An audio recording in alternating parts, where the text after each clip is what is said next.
Welcome to the deep dive. Today, we're taking a close look at something really vital in government certifications, specifically the U.S. Small Business Administration's Veterans Small Business Certification Program.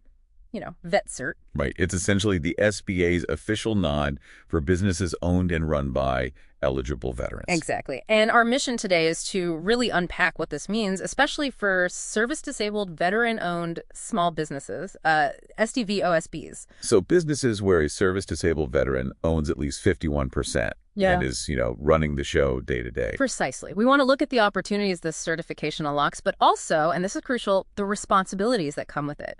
We've been digging into an official certification letter, trying to pull out the key stuff for you. Okay, let's unpack this. So first off, getting this letter, it's a big step. It confirms your business is eligible for specific benefits. And the really big one, being able to compete for set-aside contracting opportunities. Yeah, and let's talk about that for a second. Set aside. What does that actually mean on the ground for a small business? Good question. How does it work? Well, it means certain government contracts are basically fenced off. They're exclusively for businesses holding this specific certification.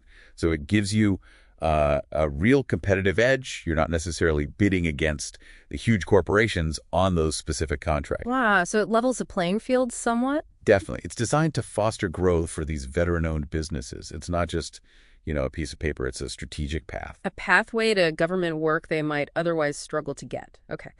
And the letter itself, the source we looked at, it lays out some key practical details. It confirms, yes, you are an SDV-OSB. And, importantly, it says you're publicly listed at veterans.certify.sba.gov. And that public listing is more than just informational.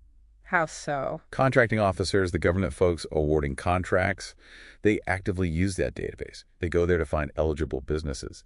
So being listed is like putting up a sign saying, open for business, directly to potential government clients. It's credibility and visibility. Direct pipeline, potentially. Got it. The letter also states the certification is valid for 3 years, this one specifically from August 21st, 2023. That seems like a decent time frame. 3 years is pretty standard. Gives you some stability. But it's not like you get it and forget about it, right? The letter mentions the SBA might conduct program examinations. Yes, they can check things out at your offices or work sites, just to verify everything you claimed is still accurate. So ongoing compliance is key. Absolutely.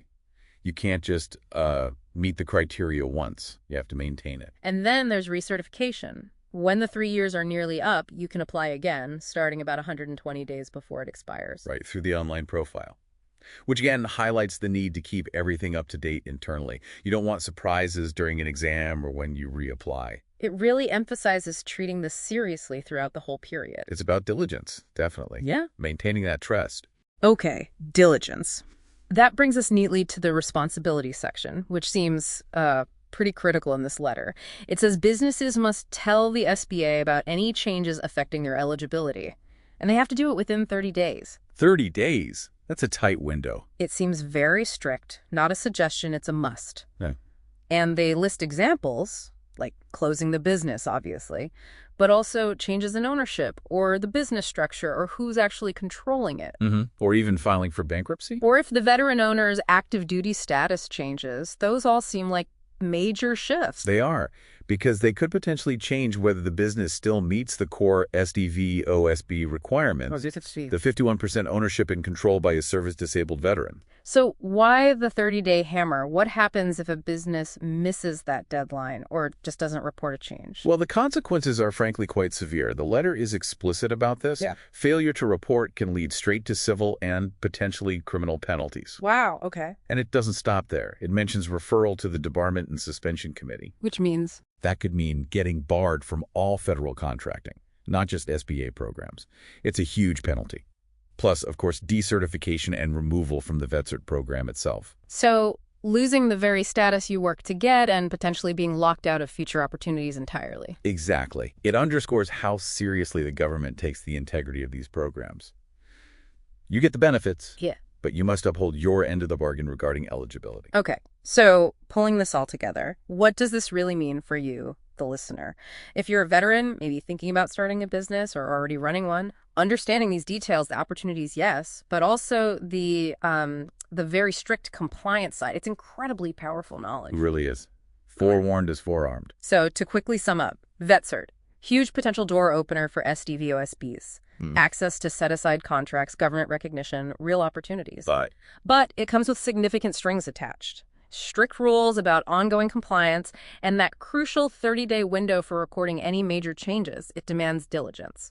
Absolutely. It's a powerful tool, but needs careful handling. And maybe that leads to a final thought for people to consider. It's not just about avoiding trouble. How does proactively understanding and managing these requirements actually amplify the benefits? How does knowing the rules inside out let you leverage the certification even more effectively? That's a great question. Moving beyond just compliance to strategic advantage, it really brings home that core balance, doesn't it? The balance between opportunity and responsibility when you engage with these kinds of government programs.